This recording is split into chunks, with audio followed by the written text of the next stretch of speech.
ജയ ജയ ജയ ഹേ എന്ന super hit ചിത്രത്തിന് ശേഷം വിപിൻ ദാസ് സംവിധാനം ചെയ്യുന്ന ഗുരുവായൂർ അമ്പലനടയിൽ എന്ന ചിത്രത്തിൻ്റെ ട്രെയിലർ ഇന്ന് 9:30-ന് റിലീസ് ചെയ്യും. പൃഥ്വിരാജ്, ബേസിൽ ജോസഫ് എന്നിവരെ പ്രധാന കഥാപാത്രങ്ങളാക്കി വിപിൻ ദാസ് സംവിധാനം ചെയ്യുന്ന ചിത്രത്തിൻ്റെ രചന നിർവഹിച്ചിരിക്കുന്നത് ദീപൻ പ്രദീപാണ്. എല്ലാവരും വളരെ പ്രതീക്ഷയോടെ കാത്തിരിക്കുന്ന റോം കോമഡി വിഭാഗത്തിൽ വരുന്ന ചിത്രമാണ് ഗുരുവായൂർ അമ്പലനടയിൽ. മലയാളത്തിൽ നഷ്ടപ്പെട്ടു എന്ന് കരുതുന്ന കോമഡി ജോണറിനോടുള്ള ട്രിബ്യൂട്ടാണ് ഈ ചിത്രം എന്നാണ് സംവിധായകൻ വ്യക്തമാക്കിയിരിക്കുന്നത്.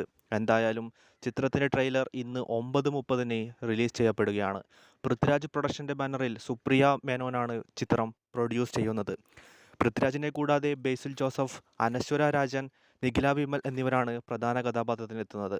മലയാളം ഏറ്റവുമധികം പ്രതീക്ഷയോടെ കാത്തിരിക്കുന്ന മെയ് മാസം റിലീസുകളിലൊന്നാണ് ഗുരുവായൂർ അമ്പലനടയിൽ. എന്തായാലും നമുക്ക് കാത്തിരിക്കാം. ഏറ്റവും പുതിയ സിനിമാ വിശേഷങ്ങൾക്കായി ചാനൽ സബ്സ്ക്രൈബ് ചെയ്യുക.